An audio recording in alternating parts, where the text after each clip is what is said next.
ladies and gentlemen, it's a chess show on Pod TV.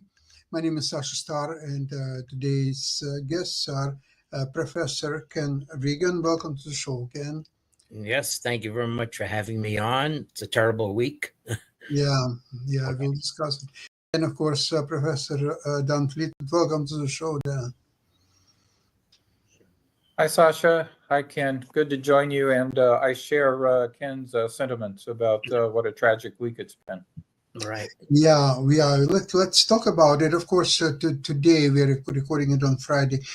We have ahead of us the last round of U.S. Chess Championship, free open section and women's section. It's exciting finishes.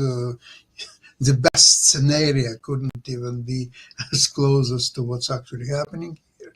But let's talk about Daniel Naroditsky. His tragic death, of course. Um, there's hardly any publication, whether on the internet or live presentation, even during this chess championships from St. Louis. Everybody had something to say about this man. I didn't know him personally, but I saw a lot of his commentaries, presentations, streams, and a day ago or so, I saw a huge broadcast on Levitov Chess, it's in Russian, between Daniel and Vladimir Kramnik. And I felt very disappointed in Kramnik's bravado of accusing Daniel of not even of cheating, but possible cheating. What he's saying is, okay, I cannot prove 100% that you cheated, but you could cheat. And he was mentioning that, okay, so Danny was using two monitors. And he was saying, and he showed his room on video, okay, here's my first monitor, here's second. So sometimes I'm watching this monitor, sometimes that monitor. And then Kramnik says, okay, look at this. You're now watching somewhere else, and there is a third monitor. Daniel says, I never use three monitors. It's impractical, it's impossible, and why would I do it, or so on. And Kramnik says, but you could. It's a heartbreaking situation when such a distinguished former world champion, at some point super grandmaster Vladimir Kramnik, could go so low. It's just incredible. So Yeah, I haven't even taken the time to look at all of these things. I only deal with what I can. So the only thing that I can say definitely is that Kramnik's coming from the point of view of pervasive cheating. Okay, even 25% cheating in Title Tuesdays, as was quoted by Fabiano Caruana. And I can absolutely refute that. But it's important to understand that's the mindset he's coming from. yeah. Yeah, he's on a crusade. That okay, well, he was aging, and new super strong players achieved, and obviously internet chess, especially Blitz. Never mind ballot chess. Of course, it was already beyond his capacities, and so We're accusing everybody of cheating, because otherwise, how can you defeat a great Kramnik if you are not cheating? That was his position. Whatever. We're talking about Kramnik more than Naroditsky. Naroditsky was a genuinely talented player, with 2,700 level ability and more in blitz chess, and also great popularizer of the game. And he was I think the incumbent New York Times chess columnist, although that was put on pause. Meaning that people had great respect for his ability to write about the game, even in his late teens, early 20s. He's a profound and deep commentator. He was. I was watching his commentary, second to none. Yeah, he had a profound and deep understanding for the game and a gift for explaining it clearly, and was well loved by students and his friends. Yeah. Absolutely. But you Now, know I what? never met nor corresponded with him. So Mhm. that's, I was watching his last stream and his last interview. You could see that he was unwell. Clearly, if you compare it to his previous streams and presentations, the last one, interview and the last stream, he was unwell. And of course, he didn't have to resolve the way it did, but he was unwell. Unfortunately, I must admit that's my opinion. Again, it's maybe otherwise there is another point of view, but however.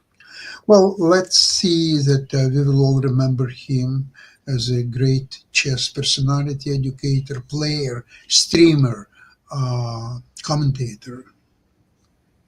He was really, really fantastic. And people who knew him personally, they all said that he was a great human being, and it was a joy to be around him. Yeah, Mm, certainly our hearts go out to his friends and family. yeah, yeah. absolutely, Funeral absolutely. is this weekend, I think. Yeah. And so Okay, now let's come back to U.S. Championship, Open yes. and women. So, what the most interesting games would you like to? Well, the let me first review the standings of the championships. Let me share my screen, and by the way, I should note that Naroditsky did play in the U.S. Championship in Yes. 2021 when it was back in person, and he defeated Caruana, I think, and there in a notable game. But the theme I'm going to put for this is, with the exception of Carissa Yip, it's Laisse le vieux temps rouler, let the old times roll, because we have Caruana on top in the open section, and Carissa Yip on top by half a point in the other section, but this includes Irina Krush and Anna Zatansky a half point behind, playing each other. So reminding of a lot of the Anna Zatansky versus Irina Krush matches for the championship a decade or more ago. So in the Open, only two players are in contention. It's can you see the standings now? Fabiano and Wesley So. Caruana is playing Aronian. He has black. So it would be a very tall order to win and clinch first place from there. Wesley So has white against Grigory Oparin. And of course, he will try to go for victory in that game. Well, do you know that Aparin is a coach of Caruana? So I'm pretty I'm pretty sure that Caruana will prepare him for a game against us. Yeah, it's set up for an exciting finish. Yeah, absolutely. So it certainly is. And in the women's section, it is, as I said, it's Carissa at the half point ahead of a big tie. Zatansky only has 6, actually. I thought she was 6.5. So Carissa with 7, but Irina Krush playing Anna Zatansky.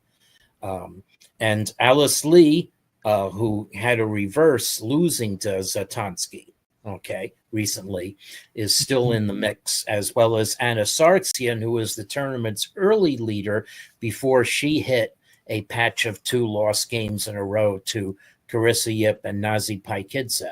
Paikidze was in the mix until the last round, where she lost a game, and I think is that the game that I've chosen to figure. Nope. Yeah, very interesting. Yeah. I'm going to start with the open section, though, where, as I said, old versus new, Caruana versus Abhimanyu Mishra. And this game is interesting for strategic reasons, as well as showing the value of Sitzfleisch. Because Caruana literally outlasts Mishra, even though Mishra played well and had the advantage in, a knight off that turns now after white's g3, turns to a little bit more of Sveshnik. Oh, well, it's that classic knight off, actually. I shouldn't say Sveshnikov. There's no attack on g5, but still the play revolves around the d5 square. Now, this is a very old variation. Yeah, there's an interesting juncture that happens right here with black's rook. So black captures and then plays rook a7. Okay, I mean, the rook had to move. There was no way to block white's queen otherwise. But now the rook is going to make its way back after driving white's queen off, and it turns out the best place to put it is back on the A8 square. Still, this must be book, but it is toward the end of Caruana's knowledge, because Caruana very soon makes a misstep here. Okay. Ken, excuse me, instead of f4, wouldn't it be prudent to play a5, white? For white. Yeah, I'm sure that is in fact what the computer wants to do here. Oh, well, no, now the computer changed its mind to f4. Yeah, either move I'm sure is fine, depends on your strategy. But what I note, however, though, is that Fabiano failed to follow through on what I would think was the obvious idea of f4. So f4, black plays a5, okay, stopping that plan by white. And now, okay, a knight d2 actually makes a lot of sense too. But here, surely white wants to play f5, right? Knock black's bishop back, take over d5. Yeah. I mean, it is the best. It seems the logical continuation. I mean, it may be that white is seeing black will play bishop c8 and bishop a6, and black, will get some counterplay that way. But yeah, it must be logical continuation. Instead, Caruana played knight c4, and now Mishra strikes and gets the advantage with. So this is initiative. So the theme here is there's some latent power of black's bishops, especially on the diagonals going toward a1. So white cannot take black's knight. Okay, well, white does take black's knight. Okay, white cannot take the black pawn after taking the knight. Right. So if white captures this pawn, then it's actually let's see, what's the right order? Moves. Yeah, rook c8 first is what puts pressure on white's queen side, and now white can't play b3 because then bishop f6 is very strong, and when white blocks by e5, now pieces are going to come off and white's center falls apart. Okay, so bishop takes c4 and d takes e5 is really strong for black. Actually, d5 instead of bishop f6, I think d5 would be extremely strong. D5, yeah, you're right. D5, the bishop c5. Yeah, you're right. That's even more strong. Quite right. Yeah, bishop c5, pinning white's queen to the king. I didn't even see very that. Hard to meet. Yep. So, anyways, and that's why rook c8 had that extra threat of guarding the c5 square. Okay, so white has to be careful. So white comes back, and now black plays again. This is nice play, and now here, coming up, is where Mishra turns down the obvious follow-through. So again, you want to play actively with the bishops. So bishop c4. Now, it must be said there are two things about this. Okay, so one of them is that white can sacrifice the queen for rook and bishop. And I don't know. I haven't seen Mishra's commentary about whether he did not want to allow that. But just as a judgment about the resulting position, okay, white has enough material, I mean, for it in a closed position, but white's rooks have no active plan. Black's rook actually has a good square on c8. So, it may take a lot of maneuvering, but black is fine here. The computer says just a slight edge, but just thinking in terms of a vision of the game, white's not really able soon or imminently to undertake anything here. Now, the other thing about this, though, which is where I differ from some commentary that's been made about this move, is that white can play queen d1. And this isn't quite as powerful as it's made out to be. It is opening up the position for the bishops. But white can play this, and now black doesn't have much better than to take the knight. And this is going to be an interesting judgment call relative to the game position. White is up a pawn, but black's bishop has a lot of freedom. Okay, so on the other hand, it's going to simplify as well. So I won't say that this is really in any sense a winning idea.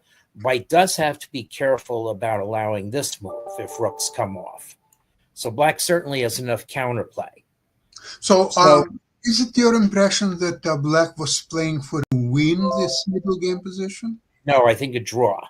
And for a draw? Yeah. Now, and black may have judged, Mishra may have judged that white has mobile pawns in this position. On the other hand, black's bishop is very active. So what Mishra did instead, however, though, is being called a definite misjudgment. Mishra took that knight instead of playing bishop c4.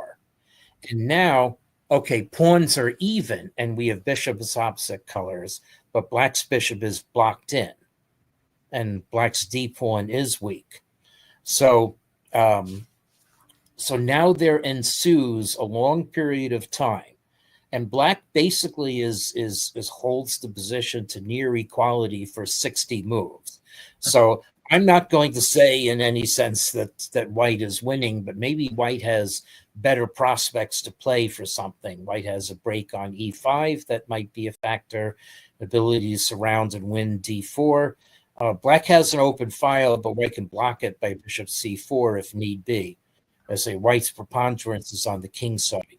Now what follows is typical of a lot of computer versus computer games or human beings holding on against computer games, where it's a very blocked position with lots of maneuvering.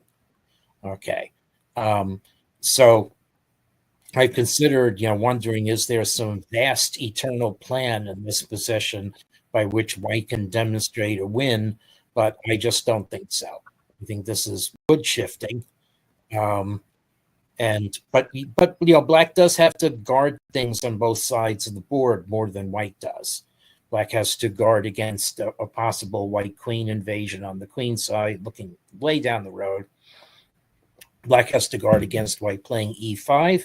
Black even has to consider white could possibly play f5 and undermine the h5 pawn. Dan, you may have some other strategies. No.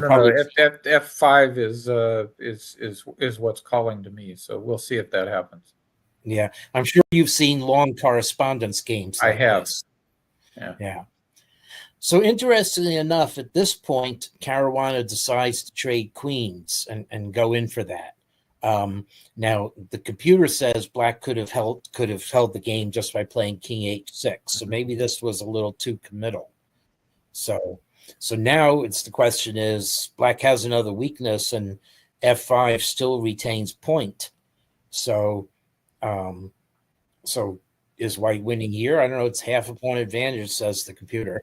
Anyway, we move around. White puts the king, so now white doesn't have to guard the c file as much. Okay, and now white blocks. So white is slowly improving the position. Now black's d pawn really has to be watched, but e5 is never working. Just shift the pieces around here. Like I said, my principle in playing positions like this in correspondence chess was to attempt to make my opponent bored. And so if the opponent starts to lose interest, then of course they start to lose attention. So yeah, I always wonder. But here it's like 3 minutes versus 3 minutes. So at some point, someone's just going to probably break. Yeah. So if we go back, so at move 56, the position was like that. So question is, has white made progress? Is it like a Towers of Hanoi solution? It takes exponential time, makes slow progress here. So anyway, so now white's ginning up on that, and the computer says king f8 is a mistake. So king h6. So why is king f8 a mistake? Well, now white can finally invade on the queen side, so saith the computer, with bishop a6. Really? And now, after the trade of rooks, white's king is coming in. But Yeah. why is black's king on h6 better for that? I'm sure there's a lot of mysteries here. Seems like putting the king away makes things worse. But the reason is that black has a retaliation here. Bishop D3. h4 Oh, I and king see. h5. And the computer judges, I think, that this is enough counterplay. Amazing. I mean, Wow. white could even make it past e pawn by playing e5 and winning black's f pawn, but black makes Yeah, it. never would have seen that. Yeah. So it's hard to see that when you are playing on increments, I must say. Yeah. And black, down to 2 minutes on move 67. So king f8, instinct to guard the queen side, although way back in time. But Caruana doesn't play that. Caruana just sits on the position. Caruana is down to 3 minutes. So now Mishra, this is a good move. Mishra sees his chance. So white had one more chance for bishop a6. That's why he's showing his red moves. And now black has simplified, but white still has considerable initiative here. So I'm not going to criticize any of these moves too much until I reach turn 85. Black is simplifying, but white has trumps. Okay. So here I must say that I would expect white to win the game. Yeah. So black's way to hold here is really very, very strange. So black's way to hold here is to set up a very strange discovery, a bayonet. I don't know what you would call it. So wow. Yeah. This is an incipient discover check. Well, wait a second. White goes here, and nope, white doesn't go there because rook c7 check intercepts it. So the point is that black is going to get a discovery against white's king or against. That's very clever. Yeah, and so rook takes g3 check is the immediate threat. So that's the one surefire way Mishra could have held. Now here again, though, black's not yet lost. So I don't know, king h6. These are very hard moves to see with especially with only seconds left. So this looks logical, but now apparently Dennis Montecruso says white is analytically winning from here on. Certainly after bishop e4, though, that's the case, and black collapsed very soon. So a nice discovered check, white by himself. Black is able to win black the rook, but this is a hopeless 2-pawn down. Bishop's colors ending, and Mishra gave up. So Brutal. long game. So as I said, we have that exciting finish teed up. Now wait, let's see. Oops, I thought I had this game already going. So I also want to show Carissa Yip's win over Nazi Paikidze. Okay, so this is an interesting back and forth game until Paikidze has an unfortunate hallucination. So again, Dan, maybe you know more of the theory or strategy of these closed advanced Caro positions. Yes. But so the thing is that in this position, there are several ways black can play a5, bishop h7. Paikidze went for a move that's actually come under a bit of a cloud. And if you're white and think your opponent is going to play this, you realize I found a way to get winning chances, as well as a plus 0.6 computer eval. So white has to be happy here because black has a long-term weakness. And so this, I don't know, I'm not going to criticize moves too much here. But there is one strategic point coming up, okay, which is that black captures this, but then black plays an ill-advised move, denuding the king too much. Knight g6 is perfectly fine and solid, okay, and then, white may have trouble guarding the pawn on c5, and black's center is fine. None of the sacrifices on e6 work. But instead she played to d7, a little bit maybe greedily going after the pawn, or maybe thinking she was going to wheel the knight around to f6. But this allows white to strike first. So this is exactly the move that knight g6 would have prevented. Well, she thought she could close lines and block her king, but now white has an enduring initiative on the bad black king side, and the two bishops to boot. Nevertheless, black got back into the game because white, the players still have plenty of time, but she did make a nice square for her knight. And here, actually, white could have just captured on a7 right away. She thought this would be a better way to do so. But there's something that white is forgetting here, both players overlooked, which is that actually the tenor of the king side has changed, so that black now has the advanced pawn and better prospects of an attack on the king side. So white's knight g5 was a little bit too sing-song. Now black gets the center, and it is right here that black can start thinking about playing king h8 and wheeling pieces over to the king side, and maybe even ignoring what white is doing on the queen side. Well, she played rook c8. That can't be thought of as a bad move. Queen e7, and now white actually takes a piece away from. And this is exactly where Paikidze should have played king h8, the most opportune time. White's going to really regret playing bishop e2 now.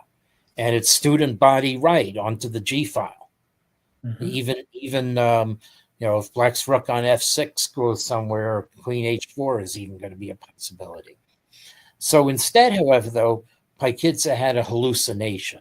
She thought she was uncovering an attack on white's queen that would be important, but she just overlooked that takes b6, knight takes f5 check. I mean, she was short of time, but not that short of time.